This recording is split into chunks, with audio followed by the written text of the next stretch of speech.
On our silver wedding anniversary, my husband gave me divorce papers instead of a gift. 25 years is long enough, he announced in front of all our guests. I want someone young now, and you need to be out of the condo by tomorrow.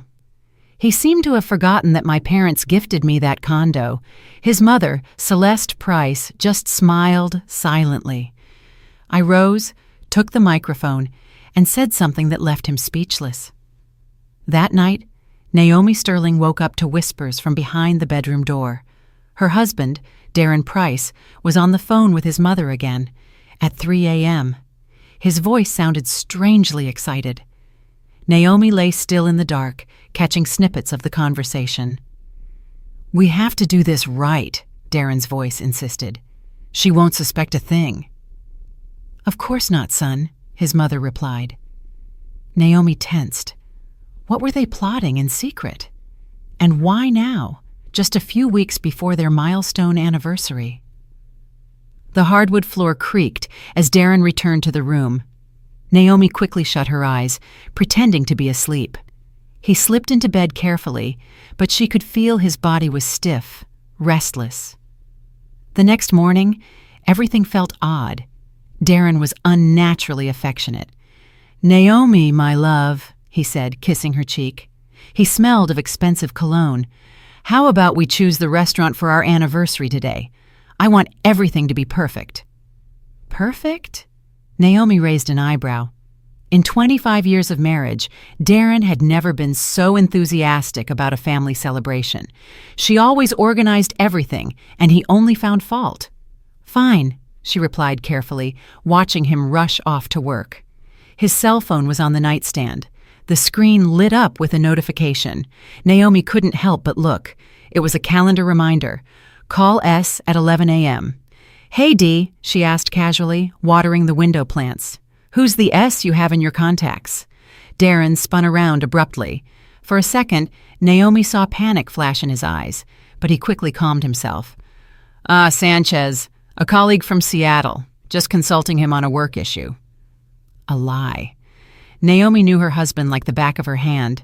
When he lied, his left eye always twitched, just as it was doing now. "I see," she replied with a smile, but deep inside, her chest tightened. Once he left, Naomi stood by the window, gazing at the gray October sky over Georgetown. 25 years. A quarter century. They met in college. She was a brilliant accounting student. He was an up-and-coming manager. They married for love, dreaming of children and a big family. But children never came. Doctors found nothing wrong, but the miracle never happened. Darren took it hard, especially when his mother, Celeste, started making passive-aggressive comments about grandchildren. In time, they accepted being childless and focused on the positives, more time for themselves, for travel, and for career advancement. But something vital had shifted between them. A knock on the door pulled her from her thoughts.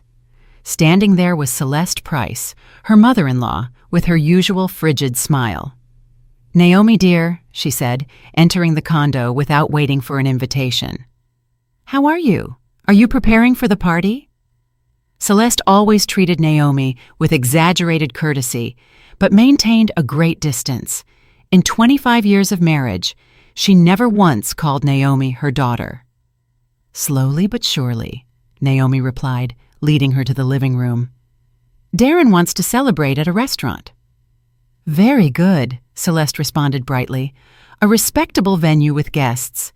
Doing everything at home just doesn't show how important the date is." She began looking around the living room as if evaluating it. Naomi knew that look.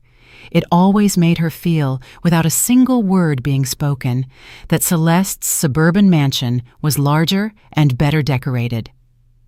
"By the way, Naomi dear," Celeste said, settling into an armchair, "I've been thinking about the future.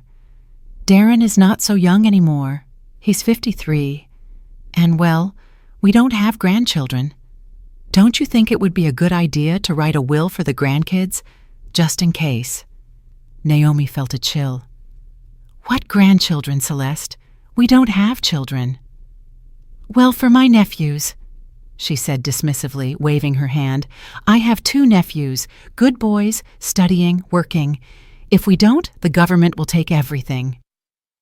Naomi slowly placed her teacup on the table. And where do you keep the condo papers? Celeste suddenly asked, as if it were a casual afterthought. I'm just thinking about the boys' future. The nephews, the young people. That was it. Naomi understood the subtext. They're in the safe, she replied dryly. But why do you ask? Oh, just in case. You never know what might happen. It's good to know where things are. When Celeste finally left, Naomi sat in silence, piecing things together. The late-night call, Darren's strange burst of affection, and now Celeste's pointed questions about the house title. Bit by bit, the puzzle was forming, and she did not like the picture. She went to check Darren's computer. He had never changed the password before. He always used a simple key, the date they met. But it didn't work this time. Her heart raced. In 25 years, he had never kept secrets from her. She tried his birthday. Nothing. She tried his mother's. Nope. Then it occurred to her to try their wedding date, but in reverse. It worked. The browser history opened, and what she saw gave her a knot in her stomach. How to divorce when shared assets exist. Spousal rights in property division. Legal advice for separation. He had searched all of this over the past 2 weeks. With trembling fingers, she scrolled page after page. How to keep the condo in a divorce. Legal tricks for dividing assets. Suddenly, her phone rang. It was her friend, Candace. Naomi, you won't believe what I saw. You're Darren. I saw him at a jeweler's in Tyson's Galleria with a young woman. They were looking at rings. She was clinging to him, hugging him like nothing. What did she look like? Naomi interrupted softly. About 30, blonde, very put together, wearing a super expensive coat. Pretty, but she looked superficial. And they were so openly affectionate. Are you okay, Naomi? Yes, Naomi lied. Everything's fine. But nothing was fine. That evening, Darren returned with a bouquet of roses and a box of fancy chocolates. For my one and only true love, he said confidently, kissing her lips. One and only. How ironic, Naomi thought. She looked him straight in the eye. We need to talk seriously about our future. Darren tensed. It was subtle, but she saw it. Talk about what? He asked, turning on the TV, pretending to be absorbed in the programming. Everything's fine, right? The anniversary is in 1 week. All our friends will be there. Let's not spoil the mood with serious topics. We'll talk after the party, okay? After the party. That meant something big was planned for the party itself. Naomi nodded, feigning acceptance, but felt an icy coldness within. After 25 years, she knew her husband well. He was preparing something, calmly and coldly, involving his mother and surely a lawyer. What Darren didn't know was that Naomi had an ace up her sleeve, something that could unravel all his plans. And for now, she wasn't going to tell him a thing. The next day, Naomi woke up with a knot in her stomach, as if a terrible tragedy had struck the day before and she was just learning to live with it. Darren left early without breakfast. I have a meeting, he said. A meeting? Naomi thought bitterly. She knew exactly who that meeting was with. At 11 a.m., the home phone rang. Darren had forgotten his cell phone, leaving it face down in the kitchen. Naomi didn't answer, but the answering machine recorded the message. Dee, it's Mom. I spoke to Mr. Hayes. Everything can be arranged. The important thing is that she doesn't suspect anything until the very last moment. Call me when you're free. Hayes, the supposed Seattle colleague. Now it all made sense. Naomi felt the ground give way beneath her. 25 years. A quarter century beside a man who was now planning his betrayal like office paperwork. She approached Darren's phone. It required a 6-digit code. She tried the date they met. September 1, 1999. Nope. She tried Celeste's birthday. Nothing. Then she remembered the blonde from the jewelers. Her intuition told her to try March 8, International Women's Day. It worked. The lover's birthday. The texts confirmed everything. Sierra, my love, a little more patience. After the anniversary, everything will be resolved. The condo will be ours. Dee, you said we'd be living together by New Year's. I'm tired of hiding. My love, everything is going according to plan. Mom has already taken care of things. Naomi suspects nothing. Hayes says if we play this right, she'll only get half. I'll keep the condo. Naomi slumped into a chair, her hands shaking. They were planning her life as if she were a piece of secondhand property. Darren, his mother, the lawyer Hayes, the mistress Sierra, all tangled in a trap where she was the prey. And the worst was yet to come. Hey, Mom, are you sure the condo title is in both our names? Maybe we got lucky and it's just mine. Son, I saw the copies when you bought it. Both names are on it. But Hayes says there are ways. The important thing is she signs the waiver, and if she won't sign, she will sign. After what we're going to do to her at the party, she won't have any other option. What did they plan to do to her? Naomi felt anxiety rising in her throat. They were going to humiliate her in front of everyone, accuse her of something. Without wasting time, she copied all the important messages to her own phone and put Darren's phone back where she found it. She needed a plan. She needed help. She called Aisha Cole, her college friend, now a family attorney. They didn't talk often, but their friendship remained strong. Naomi, Aisha said when she answered. Long time no talk. How are you? Can we meet today? Naomi asked, trying to sound calm. I need a consultation. Sure, I'm free at 6. Come to the office and we'll talk. Aisha's office was downtown, in a modern high-rise. She greeted Naomi with a hug, but immediately noticed the tension. Sit down. Tell me everything. What happened? Naomi took a deep breath. Let's just say an acquaintance of mine is having trouble with her husband. He wants a divorce but is hiding it, and it seems he's setting a trap. Aisha looked at her intently. You sure this is a hypothetical acquaintance, Naomi? Naomi was silent for a few seconds, then told her everything. The late-night calls, the phone messages, Sierra, her mother-in-law's scheming, everything. Aisha listened, occasionally asking for clarification. I understand, she said finally. This is serious, but you're not lost. The good news is you reacted in time. Tell me about the house. When did you buy it? Whose name is on the title? We put both names on it in 2005, equal shares. Are you formally employed? Yes, I'm the controller at Alliance Development Group. I've been there for 15 years. And the weekend cabin is also in both names, but it's not worth much. The condo is the main asset. Aisha jotted down notes. Naomi, they can't do anything to you if you keep a clear head. In a divorce, everyone receives what is legally theirs. No one can force you to waive your share. But it's clear they are planning something dirty. They want to put you in a weak emotional position, a scandal, an accusation, something to break you. You need to be ready. How do I prepare? Gather evidence. Take photos of the messages. Record conversations if you can. Move some of the money into an account only in your name. Most importantly, don't let them know that you know what they're doing. Naomi nodded. For the first time in days, she felt something close to relief. She had a plan. She had support. Thanks, Aisha. How much do I owe you? Aisha smiled. Nothing, girl. Friends don't charge. Just keep me in the loop. And remember, no matter what happens, you are not alone or defenseless. Naomi returned home determined to act, but what she found upon arrival confirmed the war had already begun.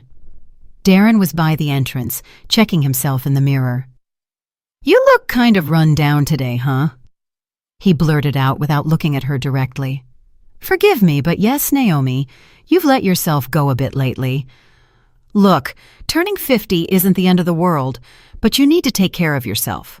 Go to the gym, see the dermatologist, get something done. I saw Candace's daughter today. She's 30, but looks 25, very polished. And you?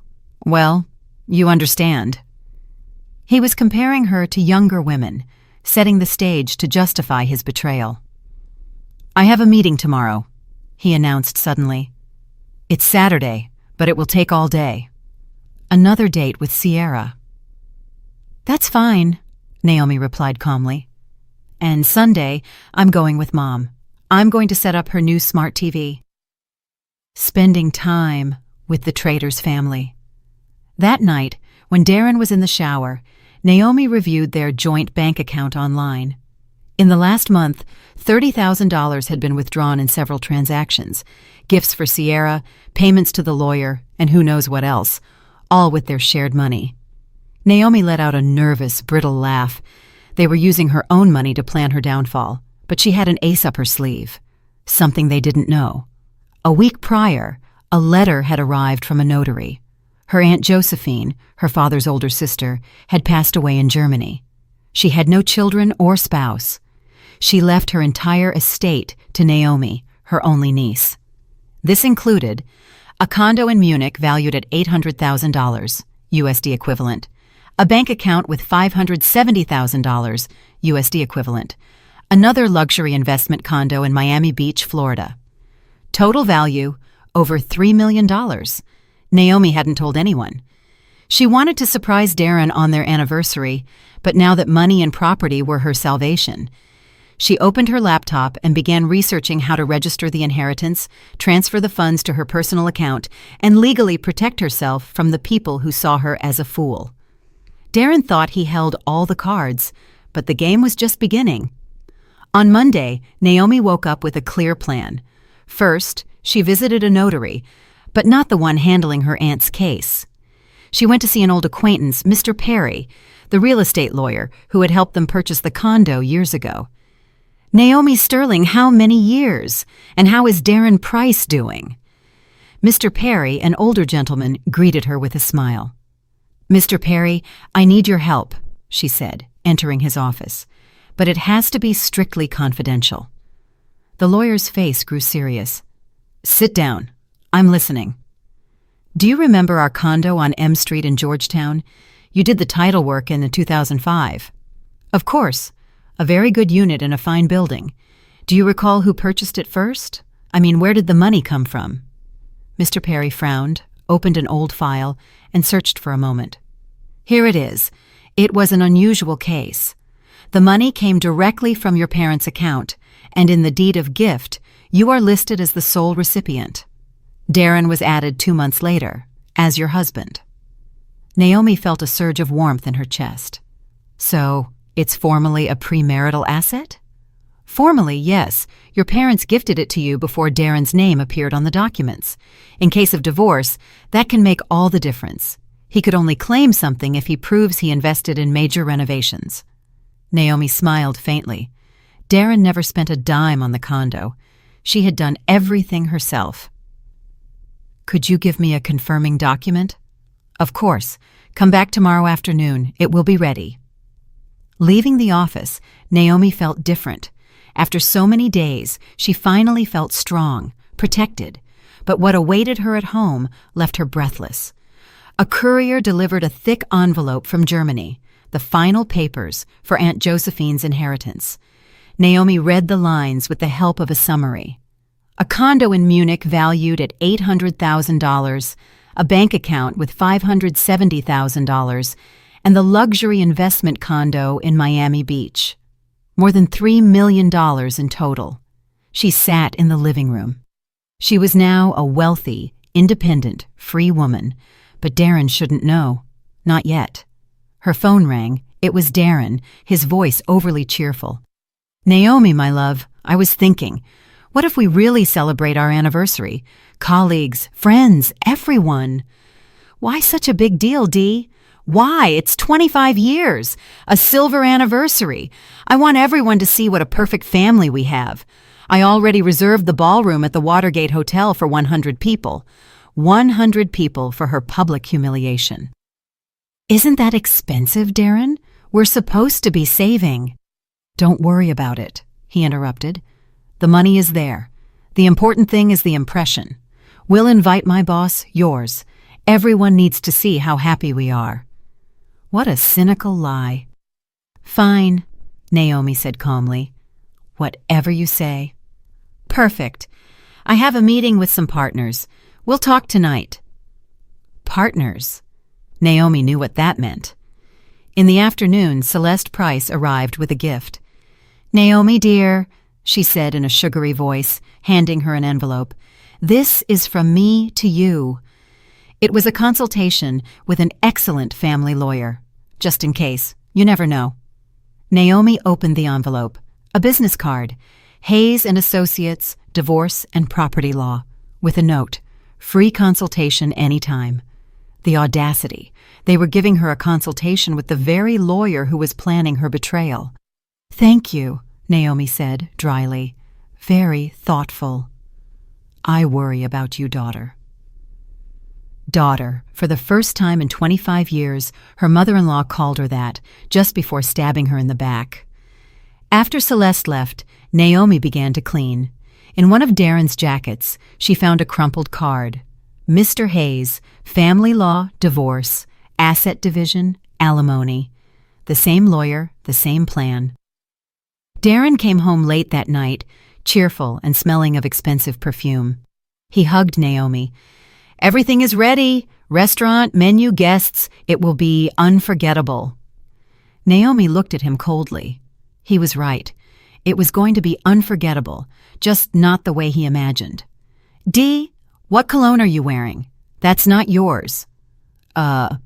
He hesitated. "I got on the elevator with the neighbor. She wears a very strong perfume, and it clung to my jacket, one lie after another.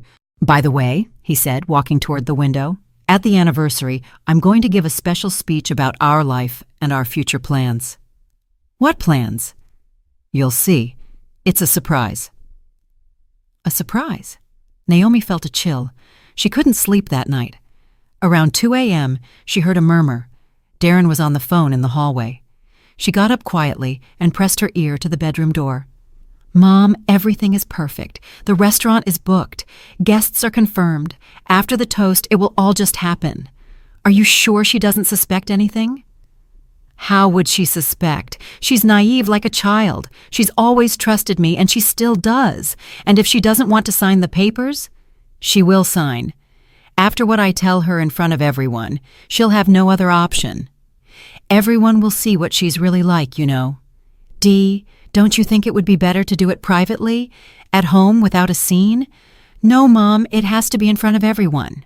That way, she won't be able to make a scene or demand explanations. She'll go straight home, and Hayes will be waiting for her there with the papers. Quick, clean, and no drama. And Sierra already knows. Of course, she's even coming to the anniversary. I want her to meet my colleagues. I'm going to introduce her as my new assistant." "You're cruel." "It's not cruelty, Mom. It's being practical. 25 years was enough. I deserve to be happy too, even if it's at her expense." Naomi went back to bed but couldn't sleep. So Sierra was going to be at the party too. She was going to witness the humiliation of her rival and then take her place in the home. That's what they thought. In the morning, Naomi went to the bank. She opened a personal account and transferred half of the money from the joint savings. If Darren wanted to continue spending on his mistress, he would do it with his half. Then she went to the lawyer for the document confirming that the condo was hers from before the marriage. Next, she went to work. "Mr. Boudreau," she said to her boss, entering his office. "Can I speak with you?" "Of course, Naomi Sterling. Is everything all right?" "Everything is fine, for now. I just wanted to warn you that I will soon be entering a difficult personal phase." "Divorce?" he asked, frowning. "Seriously? I thought you two were solid. You even invited me to your anniversary." "That's exactly why I want to warn you. If things go wrong, I hope I can count on your support. My work won't be affected. You are the best controller we've had in 15 years. Whatever happens, your job is safe." That night, while Darren was at another meeting, Naomi took out the inheritance documents. She needed a clear, well-thought-out plan. The Miami Beach condo was empty. Aunt Josephine had rented it out, but the contract had ended a month ago. Naomi could move there after the divorce. With the money in the German bank, she had financial independence for years. And most importantly, the document proving the D.C. condo was hers from before the marriage. Darren would never see that coming. Tomorrow was the anniversary. He thought he would deliver the final blow, but he was the one about to be blindsided. Naomi put all the papers in the safe and smiled. Thursday morning, she went to the German consulate. She needed to formalize the inheritance to access Aunt Josephine's accounts.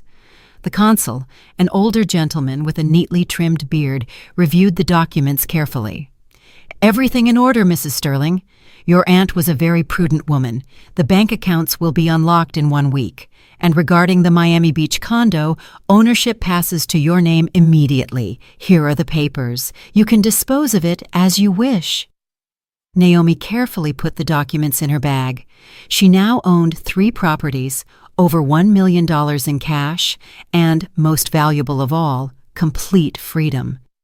That same day, she opened another account in euros to prepare for the international transfer. The bank advisor, a young woman, looked at the numbers in the papers with wide eyes. "Wow, you did very well with the inheritance, didn't you?" "Yes," Naomi smiled. "My aunt was an incredible woman." Leaving the bank, she felt a weight lift from her. For the first time in years, she felt truly free and independent. She no longer cared what Darren planned. That was no longer her problem. But the surprise waiting for her outside the Watergate Hotel was a sharp blow. She had gone to check on the anniversary party arrangements, and right by the entrance, a young blonde woman in an expensive coat was talking on the phone. "Dee, my love, it's incredible," Sierra was saying in a sickly sweet voice. "The ballroom is huge, the decor is divine. You promised we'd live in a huge condo soon, and I can already imagine hosting parties there." It was Sierra, her husband's mistress. She was only a few feet away, talking excitedly about the life she would have with him. Naomi stood still, watching her. There was no doubt she was pretty. About 30, great figure, well-kept hair, perfect nails. But her eyes were empty, cold, and calculating. "Of course, I understand tomorrow will be difficult," Sierra continued. "But you said after your speech she'd understand everything. And I'll be there as your new assistant. Romantic, right?" "Publicly humiliating your wife is romantic." Naomi walked closer. "Excuse me, do you know where the manager is?" Sierra turned, looked Naomi up and down with disdain. "No idea," she replied coldly. "I don't work here." She returned to her phone. "Dee, there's some lady asking me questions here. Okay, see you tonight. I love you."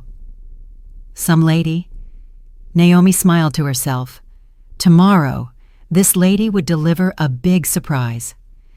The restaurant manager, a kindly, plump woman, received Naomi with a smile. "You're here about tomorrow's anniversary? Mr. Price already paid for everything. Ballroom for 100 people, banquet, live music." "And how much did all that cost?" $45,000. Your husband requested the best of the best. $45,000 to humiliate her in public. Naomi nodded. "I see. Can I see the ballroom?" Yes, the room was luxurious. High ceilings, crystal chandeliers, immaculate white tablecloths, enormous mirrors on the walls. All the guests would have a perfect view of the spectacle. "Where will the microphone for the toasts be?" Naomi asked. "Right here in the center," the manager said. "Mr. Price insisted that everyone hear him." Of course, so no one misses the humiliation. At home, Darren was waiting, nervous, pacing with the paper in his hand. "Ah, Naomi," he said, quickly putting the paper away. "Where were you?" "At the restaurant, checking everything. What did you think of it?" "Impressive. $45,000 for one night. Seriously, Dee, don't you think that's too much?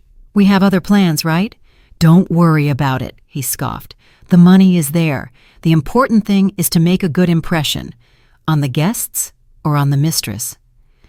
That night, Celeste Price arrived, completely excited.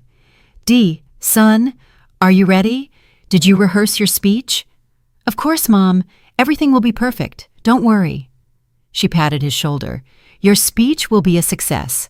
Everyone will see that you made the right decision." The right decision.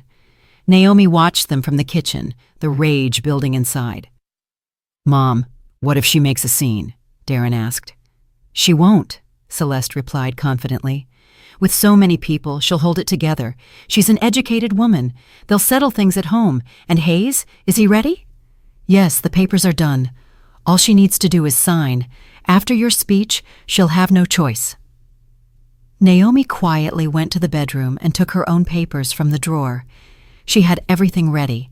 She put all the documents into a small folder, the paper stating the condo was hers from before the marriage, the inheritance documents, and the statement for her new bank account. Tomorrow, those documents would change everything. Later that night, when Celeste had left, Darren locked himself in his study. Naomi heard him rehearsing his speech, murmuring words to himself. She approached the door and listened intently. Dear friends, today is a special day. 25 years ago, I made a decision that seemed right. But life moves on, people change, and sometimes you have to have the courage to admit your mistakes. Mistakes? 25 years of marriage was his mistake. I thank Naomi for these years, but honesty demands I speak the truth. We are different people with different values, with different plans for the future, and I have made a decision. The rest was muffled, but the meaning was clear. Naomi returned to the bedroom. She had no desire to sleep. In the morning, Darren woke up in a good mood. Naomi, he said, adjusting his tie knot in front of the mirror, today is a great day. Yes, our anniversary. Not just that, he said, smiling strangely. Tomorrow, your life is going to change, and so is mine, completely. Completely? You'll see. You're going to be surprised. Surprised. Dee, can I ask you a question? Sure. What is it? Did you ever really love me? Truly? He froze, tie in hand. What a weird question. Why are you asking that on such an important day? Just curious. Of course I loved you, he said without looking at her. And I still love you in my own way. In his own way, like someone who cares for an old piece of furniture that has served its purpose. I understand, Naomi said quietly. Throughout the day, Darren was frantic, calling the restaurant, checking the guest list, giving orders. By the evening, he was visibly anxious. Are you ready, Naomi? She stood before the mirror in a new, elegant dark blue dress, bought especially for this day. Ready. Then let's go. It's time for the truth to be known. The truth. Naomi grabbed her purse where the documents rested. Yes, it's time for everyone to know the truth. They didn't speak on the drive. Darren was nervous, drumming his fingers on the steering wheel. Naomi watched the city lights through the window. 25 years ago, they also rode in silence to the courthouse, but that silence was one of excitement and love. Today, it was the silence before a battle.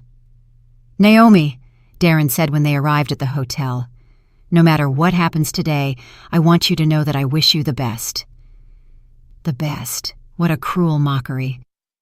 Thank you, Dee, she replied with a serene smile, and I wish you receive exactly what you deserve. The ballroom at the Watergate Hotel sparkled. 100 guests were seated at round tables with white roses and gold candles. At the head table sat the hosts. Naomi smiled and accepted congratulations, but inside, she was tense. The blow was coming any minute. Naomi, you look stunning today, said Marina, a coworker. 25 years together. How romantic. Yes, Naomi said, looking around. Very unexpected, all of it. In one corner of the room stood Sierra, Darren's mistress. She had been introduced as his new marketing assistant. Young, pretty, in a very expensive dress, she chatted calmly with some colleagues as if nothing were amiss. Darren Price, congratulations on your anniversary, said Mr. Michael Boudreau, the CEO of Darren's company. Rarely does one see such solid couples. Thank you, Mr. Boudreau, Darren replied, shaking his hand. Today is a special day. I even prepared a very special speech. A speech. Naomi's throat went dry. Celeste Price went from table to table, receiving compliments for her good son and the ideal wife he had. Her eyes glowed with satisfaction. She knew what was about to happen. At a small table in the back, a man in his 50s in a dark suit sat very seriously. Naomi didn't know him, but she recognized his picture. Mr. Hayes, the lawyer. He was there in case a signature was needed. Dear guests, The voice of the master of ceremonies sounded over the microphone. "May I ask for your attention? Darren would like to say a few words in honor of his wife." A silence fell. Everyone turned toward the main table. Darren stood up, took the microphone, and smiled broadly. "Friends, thank you for being here on this important day. 25 years is no small thing.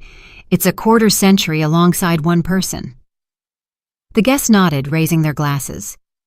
"I've thought a lot about our life together," Darren continued, "about what united us, what made us happy, and what didn't so much." Naomi tensed. "It's starting," she thought. "And I realized something very important. People change. What seems right when you're young can eventually turn out to be a mistake." The ballroom grew quieter. People exchanged confused glances. 25 years ago, I chose the woman who would be my life partner, guided by youthful emotions, but life taught me to see things more clearly. "Darren," Naomi murmured, "what are you talking about?" "The truth, dear. It's time to stop lying to ourselves." He turned to the guests, his voice harder, firmer. "Dear friends, I want to be honest with you and with myself. For 25 years, I endured a life with a woman who is not right for me. A gray, boring woman who doesn't know how to be the partner of a successful man." The ballroom erupted in surprised murmurs. "Darren, are you crazy?" someone yelled.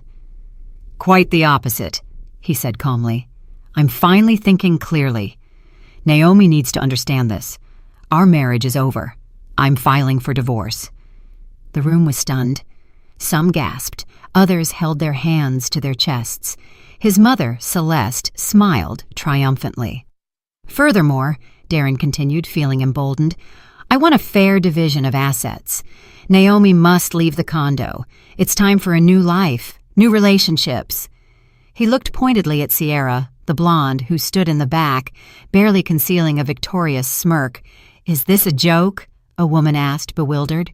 "Are you in your right mind, Darren?" his boss demanded. "More than ever," he replied coldly. "I have the right to be happy, and I'm going to exercise it. Naomi will receive what the law dictates, and we will separate on good terms." "And that young girl is your new conquest?" one of Naomi's friends shouted, pointing at Sierra. "Sierra is a wonderful woman. She understands what I need," Darren said openly, "unlike other people." That was enough. Naomi slowly rose and gently took the microphone from her stunned husband. "Thank you, Darren," she said in a quiet, almost sweet voice. "Very honest." The room fell silent. Everyone expected tears, drama, for her to run out. "You know, dear friends," Naomi continued, "Darren is right about one thing. Enough of the lies, and I want to speak the truth, too." Darren frowned. This was not in his script. "The truth is, I knew about this whole charade for 3 weeks. I knew about Sierra, about the lawyer Hayes, who's right over there in the corner, and about your plans to make me waive my rights to the condo." Mr. Hayes turned pale and tried to slip out unnoticed, but annoyed guests blocked his path. "Naomi, what are you talking about?" Darren tried to interrupt. "That your plan fell apart, darling. You see," she said, pulling a folder from her purse, "you made a tiny mistake. Our condo is not a shared asset. It was a gift from my parents, in my name, before the marriage. I have the document from the real estate lawyer." Darren took a step back. "That can't be!" "And what's more," Naomi continued, 3 weeks ago I received an inheritance from my Aunt Josephine in Germany, a condo in Munich, another luxury condo in Miami Beach, and over $1 million in cash." The silence in the room was absolute. "So, Dee, what property division are you talking about? You'll get half of the cabin and half of your car. Everything else is mine."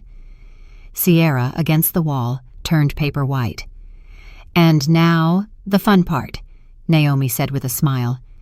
"Do you know how much your successful man spent on this little play to publicly humiliate his wife? $45,000 of our joint savings." The guests began to murmur in outrage. "But I'm not spiteful," Naomi continued. "Darren, you are free. Take your wonderful woman, as you called her, and live wherever you like, just not in my condo." "Wait," Darren whispered. "We can talk about this." "There's nothing to talk about. I'm filing for divorce tomorrow. Hayes can leave. I don't need him anymore." She then turned to the guests. "Dear friends, I apologize for ruining your evening, but sometimes the truth is more important than appearances. Thank you for coming. Now you know who is who." Naomi placed the microphone on the table and walked toward the exit. Behind her, a scandal erupted. "Darren, you are a complete scoundrel!" a woman yelled. "How could you do that to your wife? 25 years and you pull this?" Sierra tried to leave discreetly, but a furious group of guests blocked her path. "And what about you, homewrecker? Did you think stealing another woman's husband would be easy? Have you no shame?"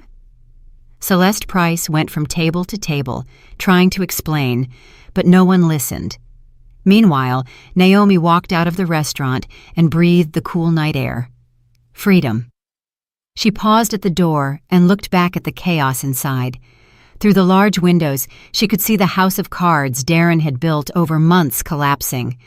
He was in the middle of the ballroom, pale, confused, like an actor who had forgotten his lines. The microphone lay on the floor, guests yelling around him. Mr. Michael Boudreau, the CEO, approached him. "Darren Price, I am deeply disappointed in you after this show. I think we will have to review your position in the company." "But Mr. Boudreau, you don't understand," Darren stammered. "It's not what it looks like. Naomi twisted everything." "Twisted?" interjected Marina, one of Naomi's co-workers. "We all heard what you said. 25 years enduring a colorless woman? Aren't you ashamed?" In another corner, a different scene unfolded. Sierra, finally realizing her dream of living in a luxury condo was over, pushed her way through the angry guests. "Dee!" She grabbed Darren's sleeve. "What's going on? You promised me a condo. Where's the money you gave me for our new life?" "Shh," Darren whispered, nervously looking around. "Not here." "Why not here?"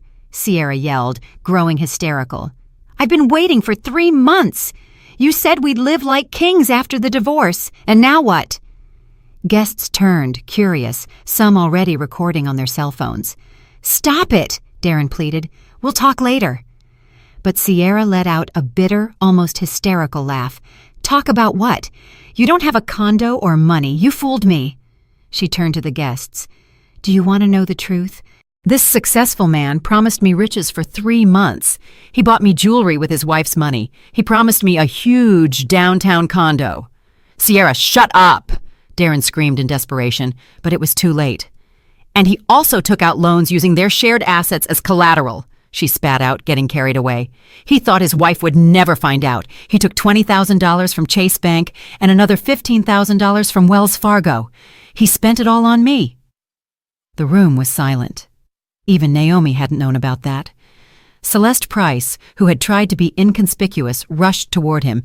"Dee, son! What is this woman saying? What loans? What inheritance of Naomi's?" "Mom, now is not the time," Darren mumbled. "Not the time. I mortgaged my mansion to give you money for the lawyer. And now what? How am I going to pay? Another blow." Even his mother was now in debt because of his scheme. Wait, one of the guests intervened. "Did I understand correctly? The 3 of you planned to deceive Naomi?" "No, 3, 4, Sierra injected venomously. "The lawyer Hayes, too. He was going to make her sign the waiver to the condo." Everyone turned to the corner where Hayes had been sitting, but his chair was empty. The lawyer had already bolted. "Snake!" Celeste Price shrieked, lunging at Sierra. "This is all your fault. You drove my son crazy." "My fault?" Sierra retorted indignantly. "It was your son who groomed me. He told me his wife was a fool, that he'd manipulate her easily." Men separated them just as a fight almost broke out. "What a disgrace," a woman said loudly. "Mr. Boudreau, doesn't Naomi work for you?" "Yes, And she is the best controller I've had in 15 years, the CEO said firmly. After this circus, the only thing I'm going to do is raise her salary. And this guy, he looked at Darren with contempt, should look for another job. With this reputation, he won't get far. Darren went back and forth between his mother, his mistress, and the indignant guests, trying to fix something. "People, you don't understand," he yelled. "I have the right to be happy. 25 years is too much." An older woman approached him, Aunt Clarice, Naomi's aunt. "And did you think about how she felt living 25 years with an egoist like you?" Aunt Clarice is right. Other family members of Naomi supported her. "What a disgrace. People like you don't belong in our family." "Good thing Naomi found out in time," added her cousin Dwayne. "Otherwise, you would have kept fooling her whole life."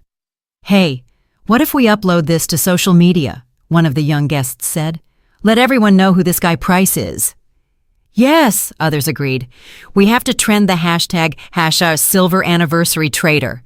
"No, wait," Darren begged. "Don't do it. This is my private life." "Private?" Sierra laughed. "You humiliated your wife in front of 100 people, and now you care about privacy?"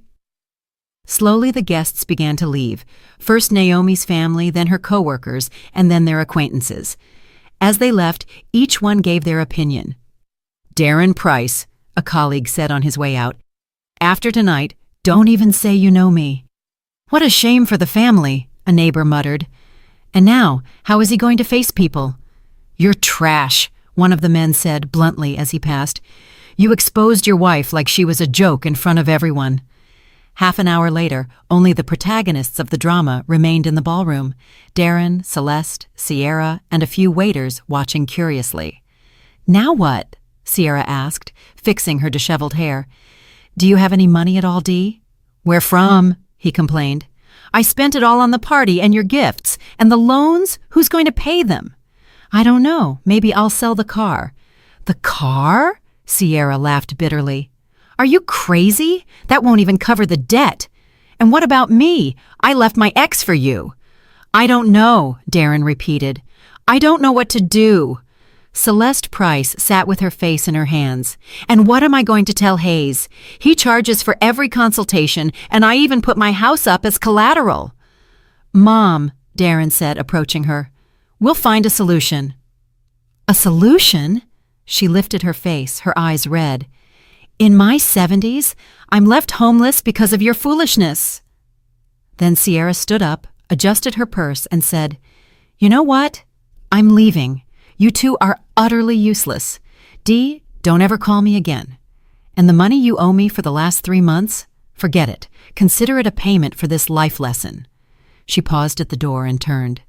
"Your wife is one badass woman. It's a shame I only met the real her today. Those are the women who deserve respect." She left, the sound of her heels echoing sharply. Darren and his mother were left alone in the ballroom amidst half-eaten plates and spilled glasses. "Dee," Celeste said softly, "what if it's not too late?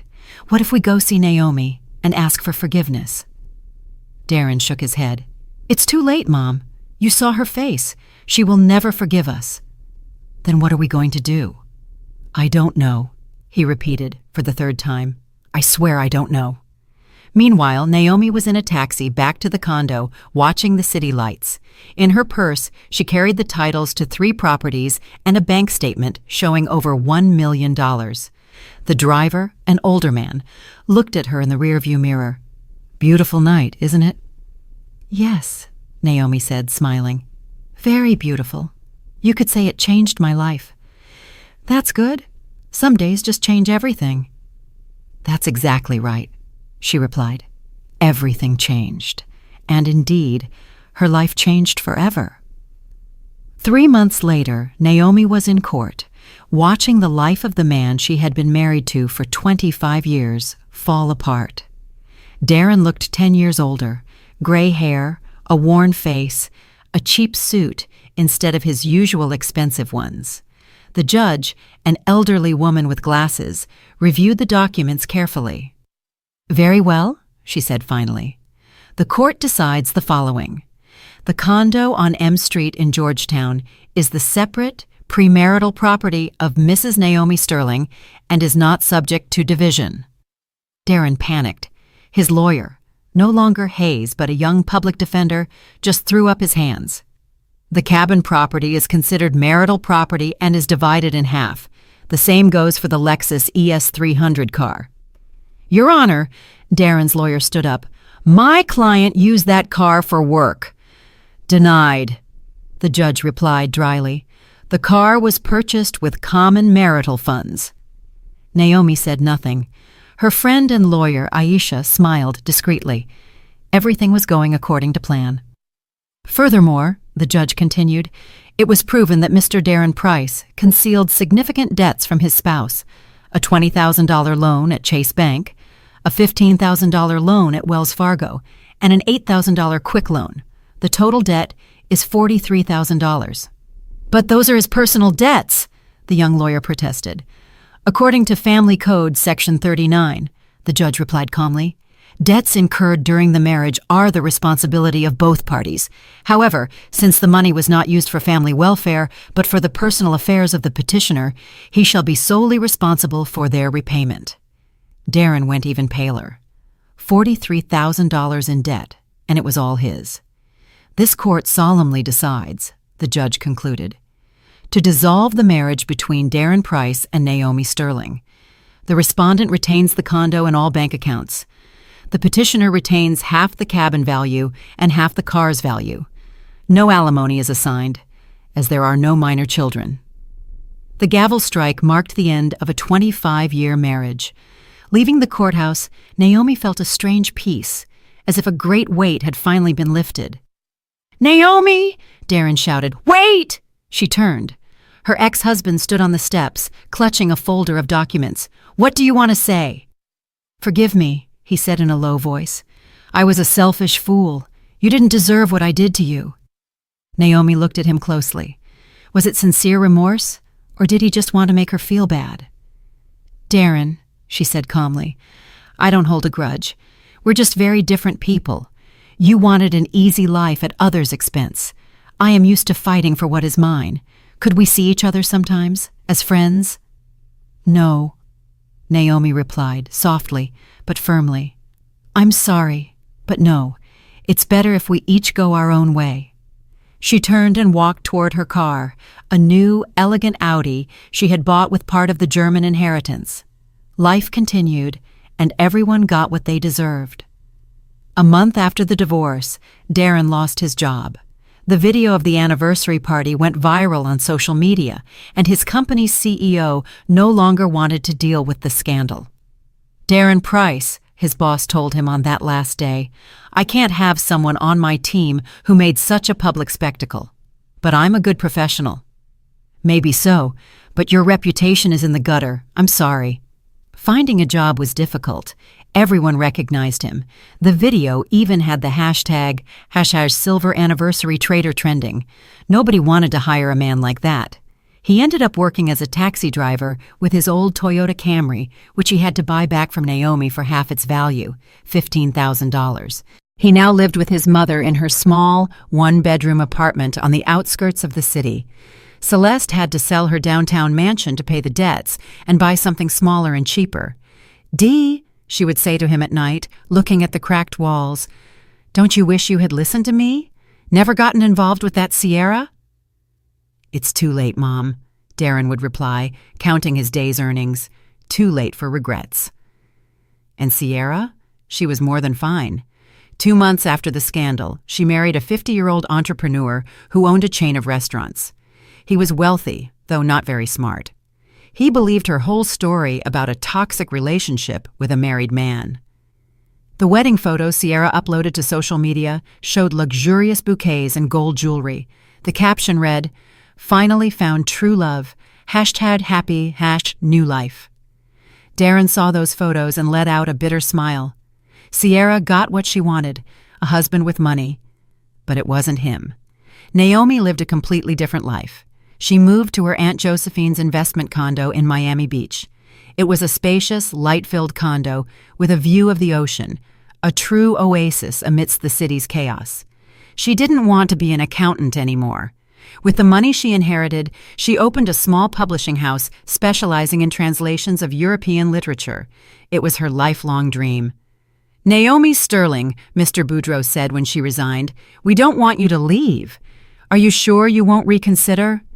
"Thank you," she replied with a smile, "but I've found what I'm truly passionate about. I'm dedicating myself to books."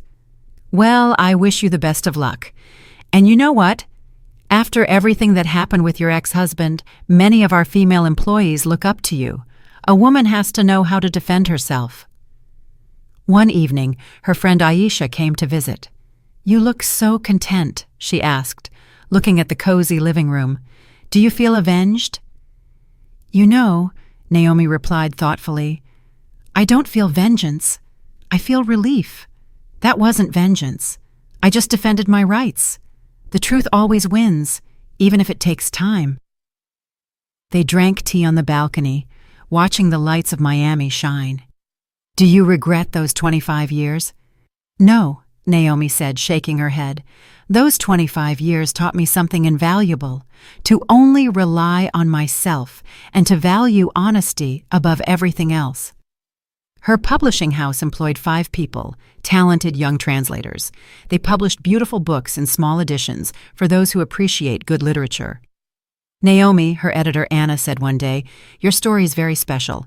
My mom told me she was at that anniversary. She works with your ex-boss. She says there are few women like you." "I don't consider myself a strong woman," Naomi responded. "I just decided not to be a victim." A year later, she received a letter from Darren. "Naomi, I don't know if you'll read this. I just want to say that I understand. You were the best thing that ever happened to me. I lost you because I was foolish and greedy. I don't ask for forgiveness. I know I don't deserve it. I just want you to know that you deserve the best in the world. Be happy. Darren." Naomi read the letter and filed it away in a drawer. No anger, no sadness, just a memory of a past life. That night, she went out onto the terrace with a cup of coffee. Miami glittered with lights. Music played in the distance, and the air smelled of summer flowers. She was free, financially independent, doing what she loved, and for the first time in many years, she felt truly happy. In another part of the city, Darren drove his old Toyota, carrying passengers, thinking about how one can lose everything in a single night. Yes, the truth always conquers the lie, even if it sometimes takes a while. Did you like my story, and which city are you listening from? Let's meet in the comments. If you like the story, you can support me by sending a super thanks so I can keep bringing more stories like this. Thank you so much for your sweet support. I'm looking forward to your comments on the story. On the screen, you can see 2 new life stories that I highly recommend. There's so much more on my channel. Don't forget to subscribe. See you in the next life story with love and respect.